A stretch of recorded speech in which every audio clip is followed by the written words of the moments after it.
the same question I just asked Dave.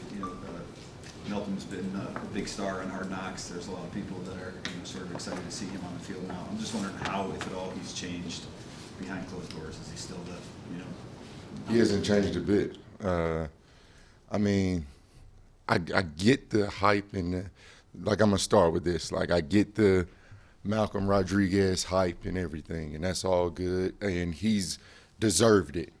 But we're talking about the preseason. This is a kid who was drafted in the 6th round that hasn't played a down in a regular season game. And I told him the same thing, But luckily, we're fortunate here to, as an organization, that kid, I don't care if he blew up and had 100 million followers, had celebrities calling him, he would be the same Malcolm Rodriguez. And it has a lot to do with his upbringing, his background as a wrestler. He's a very tunnel vision type guy. He doesn't care who he lines up against. He doesn't care where you play at, what the call is. His objective for him is to beat the guy in front of me. So I think him having that mentality and that upbringing kind of allows him, and it helps him in this situation that he's kind of fell into here with being the celebrity, quote unquote, of Hard Knocks. And I mean, he deserves it in a way, but at the same time, I just want to put that out there because I know that narrative's out there right now, and that's a lot to put on the kid. I would like to let us tone it down and kind of see where we're at around week 4, 5, 6 after this guy strapped it on against Philly, Washington, Minnesota, so on and so forth, and see where we're at. And I hope for my sake and the Lions' sake that we're still singing the same type praises. It's clear that you guys are pleased with the way he's practiced to this point. He did fall to 198 in the draft. So as the guy coaching him, I'm kind of curious, what has popped now that maybe people were missing before in the evaluation? I think in the evaluation process, even myself personally, I know I could speak on this, it was hard to evaluate him. He comes from the Big 12 where they play a lot of spread offense there. And he played the wheel linebacker spot. He didn't play the Mike. So the wheel in that system was walked out on the number 2 a lot in the cover down situation. So essentially he was playing kind of a nickel spot in college. And that's hard to know how that would translate to the NFL where you're going to ask a guy, stack in the box, and from A to C gap, you got to be able to key and diagnose. You got to be able to punch and shed blockers and things like that. So just from an evaluation standpoint, I could see how he kind of fell a little bit. Now the 6th round, it might be a bit much for a guy of his explosion and things like that and his stats and things like that. But he also, what falls into account there, you're talking about a 5'10 and a half, 5'11 linebacker going against 6'5", 6'6 offensive lineman. So there were questions myself personally on him as far as extension. Can he get off blocks? And this is all stuff that's public information, and it's all stuff that I've said to Malcolm to his face. Now, he's knocked down every question I've ever had about him, and he's done that. The same thing that he has to do, he has to now live up to expectations that he's created for himself. That's why you guys know me. I'm very honest, I'm very open with the public and with my players. And I don't hide much. And my players, I think it translates to them respecting it and trusting me and me getting the most out of them. With Malcolm's steady rise, have you seen the other linebackers take it as a personal challenge to kind of put a 6th-round rookie back in his place? Absolutely. And I mean, that's the beauty of this game. And the beauty of this organization, we don't care where you were drafted. And it's been said many, many times. And now people are seeing it. Last year, we'll play a free agent rookie. If he's the best guy in the room, he's going to play. And in turn, now you got 5th, 6th, 7th-year vets sitting in the room. And he starts with the 3s, next day he's with the 2s.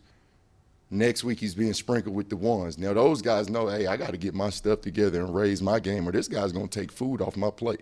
Because at the end of the day, that's what you're doing here. These grown men who have family and kids at home, and they're trying to feed them, and this is their means of feeding their family. So are you going to let a 22-year-old rookie, 23-year-old rookie take food off your plate, yes or no? And that's up to them to decide, not me. One of those guys from that group of others is Derek Barnes, and he's kind of bounced around between the 1s and 2s throughout camp.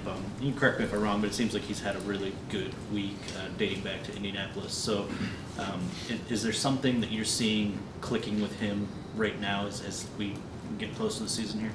Derek Barnes is coming, and that's a real thing. That player is a very explosive, very violent, very strong linebacker. For Derek, it's always been above the neck for Derek. It's nothing below the neck. He has everything you're looking for from the linebacker spot below the neck. It's above the neck, and that comes with time on task with him college in Purdue, he was an on-ball defender for a lot of his time there. That's not making an excuse, it's reality. To play stack linebacker at a high level, it takes repetition. You could know the playbook all you want. When things are moving, you got to know what you're keying, what you're diagnosing, and within a matter of 2-3 seconds, be able to react and go make plays. And that takes time on task, and that is my job as his coach, to put him in as many situations as I can possibly do to prepare him for that. But that player is a player that I am very pleased with right now. He came into this year raw. And I mean raw. The ball go right, he go left. Because D. Barnes, he is explosive and fast, and he's just trying to run and go make a play versus reading, key and diagnosing, and that's something he's done better at. And Derek Barnes is for sure in the mix with getting reps with the ones and being a guy that's still competing to start. One other thing that you said, I think it was in the first episode of Hard Knocks, and you may have shared this story with us before, but that you were thinking about cutting your hair, and Dan said not to. Can you share that story and how meaningful it was that he? Yep, I've had a relationship with Dan, as you all know, dating back to 2014. In 2015, he took over as my interim head coach in Miami, and it was just a thing where he was my head coach, I was the player, but I was one of the leaders on the defense, so we spent some time together. And we grew mutual respect, and from there led to a friendship when I left there in free agency. And then we just stayed in communication. 2018, I kind of was running to a crossroad in my career. Do I still want to play that type of thing as a player? He was one of the people I reached out to. I chose to continue to play, ended up here that year. After that year, I ended up retiring, reached back out to him. We had numerous conversations and things like that. I told him I was not getting into coaching. I had just dedicated all my time to the game of football. I'm about to take a break. 6 months into that, I was right back in the mix trying to figure out what can I do with football. And he was just one of the people.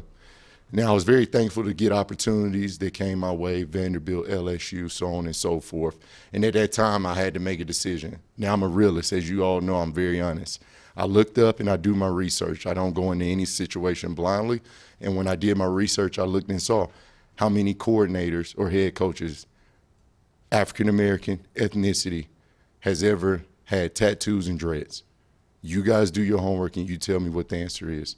It's none. So you had Ray Horton in Cleveland with braids. The stigma on Ray was the quote-unquote stigma. I don't know if it's facts or reality. What held him back from being a head coach? His hair. So he cut his hair, still didn't get a job. So within all that, I've had that in my mind. I had aspirations. I want to be a coach. Anything I attack, I want to reach the pinnacle of it. So I do my research. I look at that, and those are what the facts were at the time. So it's not me being paranoid. Those were the facts. So if I'm going into something, I want to know the facts. Those are the facts. So I reached out to Dan from that point of view when I knew I wanted to coach. And then I went through it, and he's like, thinking about cutting your what? What? Are you crazy? First of all, I love your hair. And then he's like, but seriously, Shep, if I'm hiring you, if anybody's hiring you, they're hiring you because of you. You got those calls because of who you are, not because of somebody you're trying to become. And that resonated with me. And then this is prior to anything here. And then you fast forward 2021, they called me. Similar conversation came up. He's like, we already buried that bridge. You're not cutting your hair. I love your hair too much.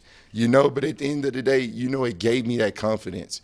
This was a man who I highly respect and highly regard as one of the best coaches in the NFL telling me, are you crazy?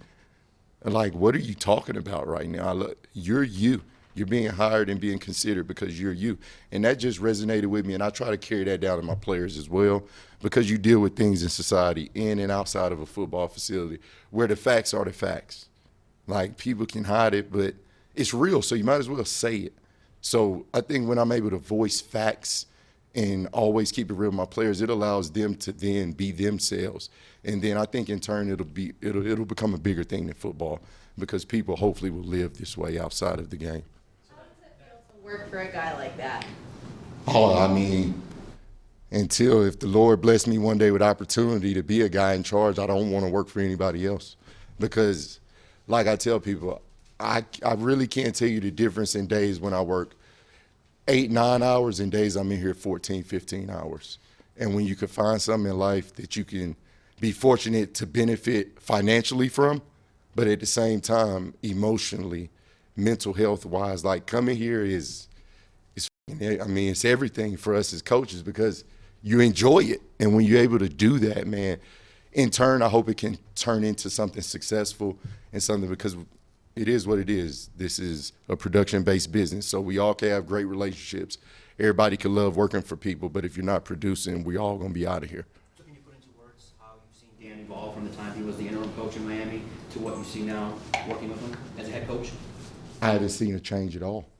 And that's why I tell people that is what makes him special and makes him one of one, because no matter, when he was the tight end coach, he coached the same way. He had the same philosophies. He talked to the players the same way.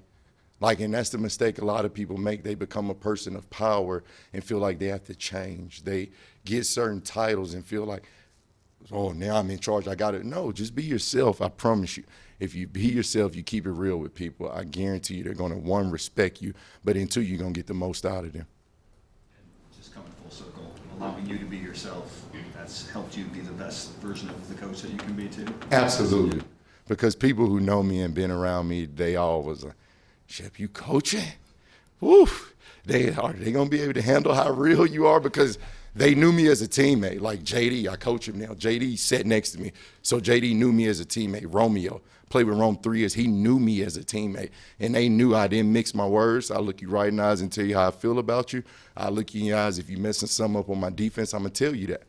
And if you don't like it, do something about it. It's as simple as that. And in any way you want to do something about it. But it's simple as that. And you're dealing with men here. These aren't boys. These are men. And men, to garner respect from another man, you have to give them that respect. And that all lies and ties into being honest and honesty. So you say this authenticity, allowing you to be your authentic self, is making you a better coach. Does that filter down to the roster as well? Do you see players being the best versions of themselves? Absolutely. You see guys being able to come in here. I've been in programs, and hey, in some you win, some you lose, so it's not right or wrong. Everybody have different philosophies and ways. But I've seen, here, guys, Jamal Williams, some people are probably like, first of all, what is that on your head pregame?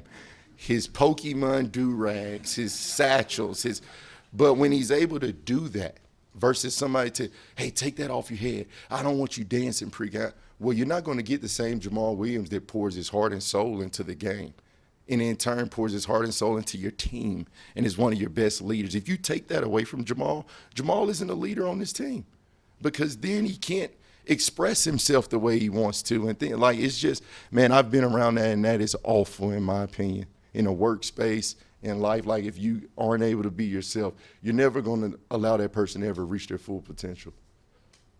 Aaron Glenn talked the other day about the need for the defensive line and the linebackers to kind of be on the same page. How do you feel like that's progressing so far? I think it's progressing well, but it's still a work in progress. There's things we got to correct. That's the kind of bittersweet thing about camp. You fall into these games and you feel good about a performance, but then you look up and the quote-unquote first unit, or the guys that's going to primarily play together, play 10 snaps, 15. That's not a big enough sample size to know if you're ready or not. So that's just what it is with the NFL. We know that, but it's meshing well. Myself and Ty Wash, the beauty of it, we worked together last year. We speak the same language. I know exactly what he's looking for from his D lineman. So in turn, I'm able to translate that to linebacker play. If I know exactly what the guys in front of me going to do, I say, I wish I knew what I knew now as a player. If I know exactly what the guys in front of me are doing on a play, I'm playing that much faster now, because I know exactly, and I'm trusting, on top of knowing, I'm trusting he's going to do his job. So the front seven, we're definitely meshing well, and we definitely have high expectations as far as the run game is concerned this year. Last one. Alex been a big goal for you last year. Just where have you seen him progress the most as a veteran player? I say it's violence and physicality. Those were things when I sat down with him. Alex, now he's the complete opposite of Derek Barnes. Alex is almost like a coach on the field at this point in his career. From the neck up, Alex can play multiple spots. I'm very comfortable with Alex being out there on the field. A question I had, especially the attacking style defense that we're playing this year, is physicality and violence and getting downhill. Something I need to see. He's done nothing but that all training camp. So as far as now for Alex, this, either by way of this game or the first game is going to be his first live bullets rep. So again, it's one thing to do it in a controlled setting, it's practice, and it's another thing when it's 60, 70,000 in the stands, and those are grown men you lining up against that's feeding their families. Just for purposes, the first time when and said not to cut it. Do you remember where you were or what year? 2019. 20. I was I got offered by Vanderbilt and LSU at that time. Yep. When was the last time you cut it? Oh, my hair? Yeah. Oh, like period? Oh, I haven't had a low haircut since 2008, 9. Yep. Thanks. All right, no problem.